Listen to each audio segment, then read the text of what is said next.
हाटी समिति को बार बार ताने सुना रहे हर्षवर्धन को आज उन्हीं के हलके में दिया गया करारा जवाब। कुंदन शास्त्री व शिवचंद आदि पदाधिकारियों ने मंत्री पर लगाए गिरिपार की 55 साल पुरानी मांग में रोड़े अटकाने के आरोप।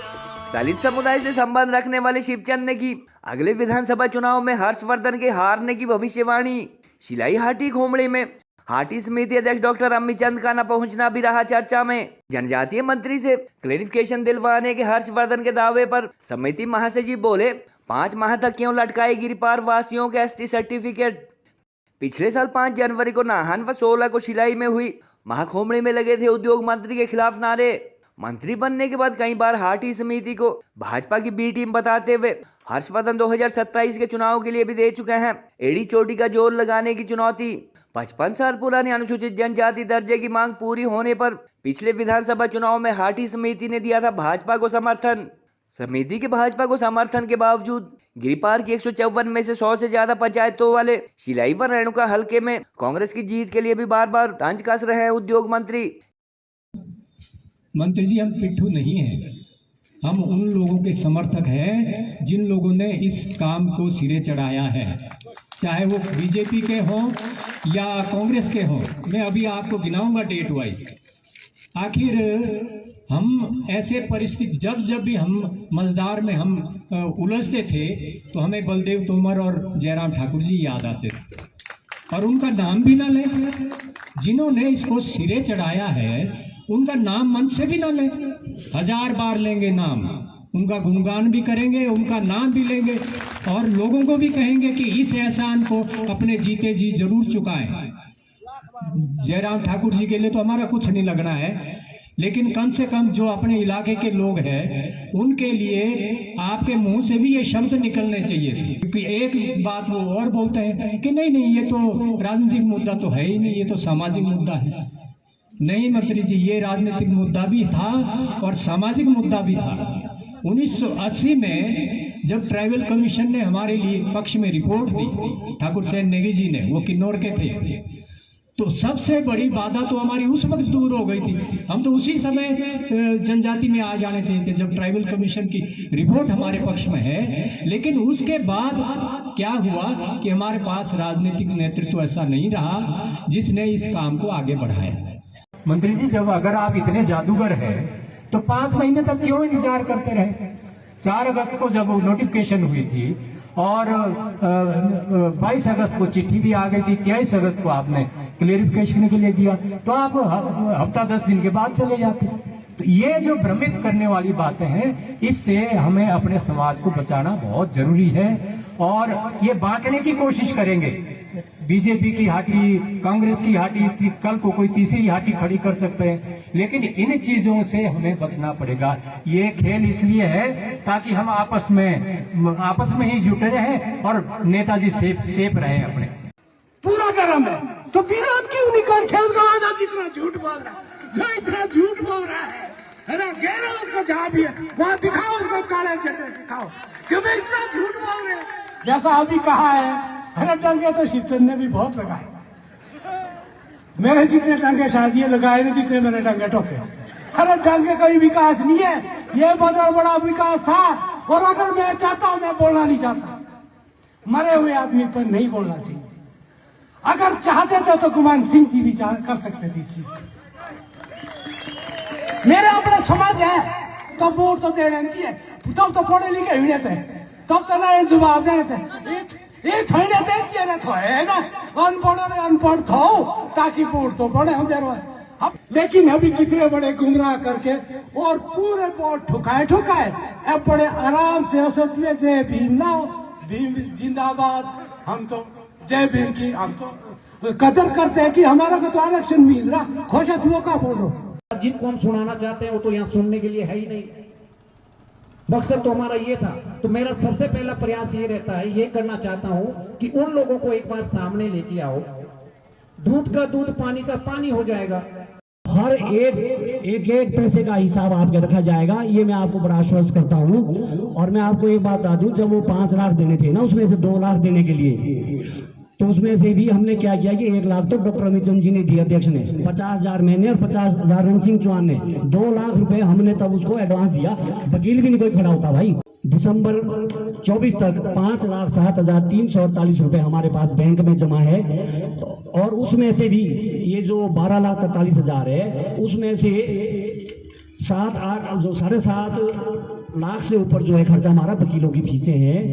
हम मंत्री के पास गए और मैंने मंत्री को समझाया और मैंने मंत्री जी को कहा, केंद्रीय मंत्री को कहा कि सर हमें सिर्फ 2 लाइन आप लिख करके दे दो। हम 28 दिसंबर को मिलने गए वहां और 30 दिसंबर को केंद्र सरकार ने हिमाचल सरकार को जो चिट्ठी मांगी थी उसका जवाब दे दिया। और मैंने बार बार कहा कि हम इसके हक में है, हम चाहते हैं क्षेत्र हाटी हो, क्योंकि हाटी शब्द को रिकॉर्ड में मैंने जुड़ाया। मैंने 2 बार हिमाचल विधानसभा से इस प्रस्ताव को पास कराया भी है, बाई हैंड रिटर्न है, उन सभी प्रधान और उपप्रधानों के साइन है। हमारे जो मंत्री आज ये बोल रहे हैं कि इसको हाटी का नाम मैंने दिलाया, 1983 में तो इनका पदार्पण भी नहीं हुआ था। आप पूछ सकते हैं इनसे कि इन्होंने अपनी राजनीतिक पारी कब से शुरू की। प्रथम अध्यक्ष बनने का मौका मिला। ये हाटी समिति अभी कोई नाम नहीं था, मेरे सामने तो कोरा कागज था। अपने दोस्तों के मदद से हमने समय समय पर मीटिंगें की और आखिरकार हाटी का नामकरण हुआ।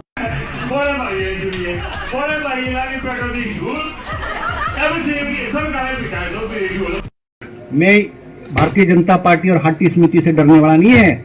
इन्होंने एड़ी चोटी का जोर लगा लिया मेरे पिछली बार। सरकार में मंत्री के रूप में काम कर रहा हूँ, मुझे हाटी समिति से और भारतीय जनता पार्टी से कोई सर्टिफिकेट लेने की जरूरत नहीं है। मैं डंके के चोट पे बोलता हूँ, तुमने पहले भी जोर लगाया और तुम्हारे में और दम होगा और दम खमड़ाया जाएगा ना तुम्हारे पास 2027 को, तो 2027 में भी दम खम लगा लेना। और मैं एक बात आपको कहना चाहता हूँ जनता को कि भाई जब हाटी समिति का चोला पहना है तो भारतीय जनता पार्टी का चोला नहीं पहनना चाहिए। मैं शिलाई आया, संगड़ा में हाटी की खुमड़ी लगी। हाटी की खुमड़ी में संगड़ा में पता क्या हुआ था, हमने तो आज तक नहीं बोला। वहां पता क्या हुआ था, वहां हाटी की जब खुमड़ी लगी तो महाराज अमित चंद जी, जो डॉक्टर अमित चंद जी हैं हाटी समिति के अध्यक्ष, वो तपेंद्र को बोलते हैं कि आपके एमएलए को मंच पे नहीं बैठाया जाएगा। कांग्रेस के विधायक, रेणुका के विधायक को मंच पे नहीं बैठाया जाएगा, उनको जनता के साथ पंडाल में बैठना पड़ेगा। एक चुने हुए प्रतिनिधि के लिए हाटी समिति के लोग अगर ऐसी सोच रखते और ऐसा बोलता है तो दुर्भाग्यपूर्ण है। हमने आज तक विनय कुमार ने नहीं ये बात बोली है, तो तपेंद्र सिंह ने क्या कहा, तुम्हारा ये तंबू और दम्बू ना भी उखाड़ दूंगा ये। अरे तुम मेरे विधायक को अपमानित करते हो। तो डर के मारे फिर विनय कुमार जी को संगड़ा के मंच, उसमें खुमली में विनय कुमार जी को सोफे पे बैठाया गया। जरा ये तो बता तूने आग ये कैसी लगाई,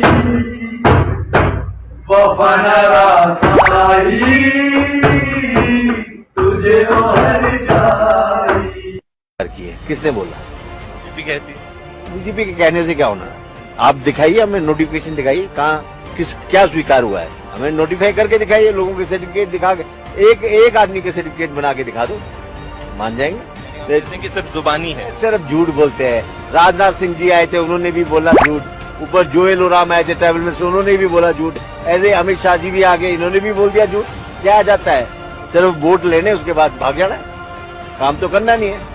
तो ये हमने कलेक्टिव डिसीजन ये लिया था कि हमारे बोर्ड का हकदार वो होगा, केंद्रीय समिति ने, जो हमारा काम करेगा। तो माननीय जयराम ठाकुर ने हमारा काम किया है, तो हमारे बोर्ड का हकदार वो है। और हमने इनको इस बात के लिए आश्वस्त भी किया था कि ना केवल सिरमौर की 5 सीटों पर, लेकिन 4 सीटों पर भी हम इनका साथ, माननीय जयराम का साथ देंगे, जिसमें सोलन भी और शिमला की 3 सीट। जब ये काम हो चुका है, केंद्रीय हाटी समिति के मुद्दे पर आधारित हमने समर्थन दिया है भाजपा को। हिमाचल सरकार के इंडस्ट्रीज मिनिस्टर एवं शिलाई के एमएलए हर्षवर्धन चौहान के विधानसभा हलके में आज हाटी समिति की खुमड़ी में समिति पदाधिकारियों ने मंत्री को उन्हीं के स्टाइल में जवाब दिया। खुमड़ी अथवा बैठक में हाटी समिति की नौराधार यूनिट के अध्यक्ष शिवचंद चौहान द्वारा दिया गया उद्योग मंत्री को खरी खोटी सुनाने वाला भाषण सोशल मीडिया पर चर्चा का विषय बना हुआ है। शिवचंद ने बार बार हाटी समिति को ताने सुनाने वाले उद्योग मंत्री पर तंज कसते हुए कहा कि उन्होंने दलित समुदाय के वोट लेने के लिए इलाके में जातिवाद की खाई पैदा की और एससी कम्युनिटी के कुछ नेताओं ने अपने समुदाय को एसटी लिस्ट से एक्सक्लूड करवाकर अपना ही नुकसान कर दिया। हर्षवर्धन पर अपने ही कास्ट खास अथवा राजपूत समुदाय के लोगों को मिलने वाले एसटी के बेनिफिट को रोकने की कोशिश के आरोप लगाते हुए शिवचंद ने कहा कि उनकी समझ के मुताबिक मंत्री रह चुके उनके स्वर्गीय पिता गुमान सिंह यदि चाहते तो गिरिपार वासियों को कई साल पहले एसटी स्टेटस मिल चुका होता। दलित समुदाय से संबंध रखने वाले शिवचंद ने गिरिपार में दलितों पर अत्याचार की बात कहने वाले अपनी बिरादरी के कुछ छुटभइये नेताओं पर तंज कसते हुए कहा कि क्षेत्र के स्कूल, कॉलेज व सड़कों आदि के लिए अपर कास्ट के लोगों ने ही जमीन दान दी है और मूलभूत सुविधाओं का फायदा हमारे एससी कम्युनिटी के लोगों को भी मिल रहा है। इसके अलावा केंद्रीय हाटी समिति महासचिव कुंदन शास्त्री ने भी हर्षवर्धन चौहान के तानों अथवा चैलेंज का जवाब देते हुए कहा कि एससी व ओबीसी कम्युनिटी के लोगों को भड़काने के बाद अब मंत्री के समर्थक हाटी समिति के खिलाफ हाटी विकास मंच के नाम से पैरेलल ऑर्गेनाइजेशन खड़ा कर जनजातीय दर्जे की मुहिम को कमजोर करने की अपनी कोशिश जारी रखे हुए हैं। हर्षवर्धन चौहान द्वारा केंद्र अथवा मोदी सरकार के ट्राइबल अफेयर्स मिनिस्टर से अगले ही दिन क्लेरिफिकेशन दिलाए जाने के दावे पर कुंदन शास्त्री ने कहा कि यदि आप इतने बड़े जादूगर होते तो गिरिपार के हाटी समुदाय अथवा राजपूत ब्राह्मण कम्युनिटी के सर्टिफिकेट महामहिम राष्ट्रपति की नोटिफिकेशन के 5 महीने बाद तक नहीं लटकते और न ही महज 100 के करीब सर्टिफिकेट इशू होने के बाद स्टे लगने की परिस्थिति उस दौरान बनती। उन्होंने कहा कि 22 के विधानसभा इलेक्शन में महाकुंभड़ियों में हुए डिसीजन के मुताबिक 55 साल पुरानी मांग पूरी होने पर हाटी समिति ने भाजपा को समर्थन किया था और ट्रांसगिरी की भावी पीढ़ियां भी याद रखेगी कि कौन सी सरकार अथवा पार्टी ने पुश्तों से चली आ रही एसटी स्टेटस की मांग पूरी की थी। हाटी समिति की शिलाई बैठक अथवा खुमड़ी में समिति के केंद्रीय अध्यक्ष डॉक्टर अम्मी चंद कमल का न पहुंचना भी चर्चा में रहा। हालांकि फोन पर हुई बात में उन्होंने कहा कि यह बैठक केवल शिलाई यूनिट की थी और सिरमौर के संगड़ा, पाओटा व राजगढ़ ब्लॉक इकाइयों के कुछ पदाधिकारी भी इसमें शामिल हुए थे।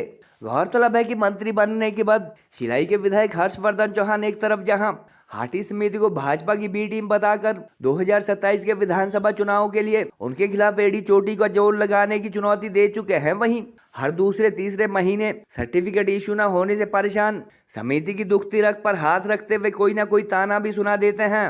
गत सप्ताह अपने विधानसभा क्षेत्र के प्रवास के दौरान हर्षवर्धन ने न केवल हाटी समिति पर भाजपा का पिट्ठू होने के आरोप लगाए बल्कि हाईकोर्ट व सुप्रीम कोर्ट के वकीलों के लिए जुटाई जा रही लाखों की चंदा राशि में ट्रांसपेरेंसी पर भी सवाल उठाए। गोल्ड कड़ा या टेम्पल ज्वेलरी लेना चाहते हो तो ये है बेस्ट ऑप्शन। हिमाचल का popular jewellery brand Bhushan jewellers कड़ों की कलेक्शन में टेम्पल ज्वेलरी, शीट कड़ा, मीना वर्क गोल्ड कड़ा, गेरू कड़ा, ऑक्सीडाइज्ड गोल्ड कड़ा, बैंगल जैसी widest collection lowest making charges के साथ आपको बेस्ट प्राइसिंग में दे रहा है। तो अगर आप भी चाहते हैं गोल्ड कड़ा या टेम्पल ज्वेलरी खरीदना तो जरूर विजिट कीजिए भूषण ज्वेलर्स, लोअर बाजार, सोलन।